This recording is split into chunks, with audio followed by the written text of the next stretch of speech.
এখানে আমাদের বিজিবি নিয়ে একটু কমপ্লেন হয়েছে। বিজিবি নিয়ে আমারও কমপ্লেন। তারা প্রত্যেক মাসে রিপোর্ট করে যে আমাদের বর্ডার ভালো, আমাদের বর্ডারের আইন শৃঙ্খলা ভালো। তো আজকের এই বক্তব্যের মাধ্যমে আমরা জানতে পারলাম যে আমাদের বিজিবিরা যারা আছেন তারা হয়তো বা এই বিষয় নিয়ে কোনো কাজ করতেছে না। 5 তারিখের পরে আমরা এগুলো নিয়ে কাজ করতেছি। আমাদের মাসিক মিটিং হচ্ছে, আইন শৃঙ্খলা মিটিং হচ্ছে। আমরা সেই মিটিংয়ে কিন্তু এই বিষয়গুলো আলোচনা করতেছি। এখানে আমাদের বিজিবি নিয়ে একটু কমপ্লেন হয়েছে। বিজিবি নিয়ে আমারও কমপ্লেন। তারা প্রত্যেক মাসে রিপোর্ট করে যে আমাদের বর্ডার ভালো, আমাদের বর্ডারের আইন শৃঙ্খলা ভালো। তো আজকের এই বক্তব্যের মাধ্যমে আমরা জানতে পারলাম যে আমাদের বিজিবিরা যারা আছেন তারা হয়তো বা এই বিষয় নিয়ে কোনো কাজ করতেছে না।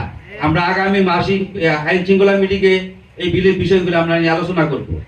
আমরা চাই আমরা এই এলাকা যাতে কোনো রকম মাদক ব্যবসায়ী না থাকে, কোনো রকম মানে যারা খায় তারা না থাকে।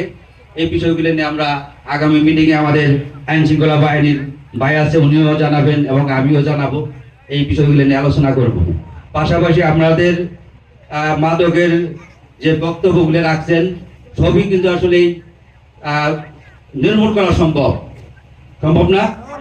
সবই সম্ভব, কিন্তু এই এলাকায় যারা আছেন, যারা মুরব্বী আছেন, তারা আগে এই জিনিসটা আমাদের যে যুব সমাজে আজকের যে বিষয়গুলো নিয়ে কথা বলছি সবাই মনোযোগ সহকারে শুনছে।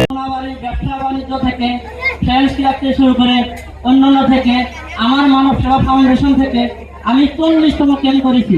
আপনারা জানেন 41তম ক্যাম্প হবে আগামী 12 তারিখ ডিস্ট্রিক্ট। তাহলে এখানে ধরেন আমরা সব ধরনের ব্যবস্থা আপনাদের কাছে আছে। আমাদের যুব সমাজের যে সমস্ত ছেলেরা আজকের আয়োজন করেছে, তোমরা কমিটি করো, চেয়ারম্যানের কাছে অনুমতি আসছে, সর্বশেষে চেয়ারম্যান এখানে অনুমতি দিয়ে যাবে, থানা লেভেল থেকে অনুমতি দিয়ে যাবে।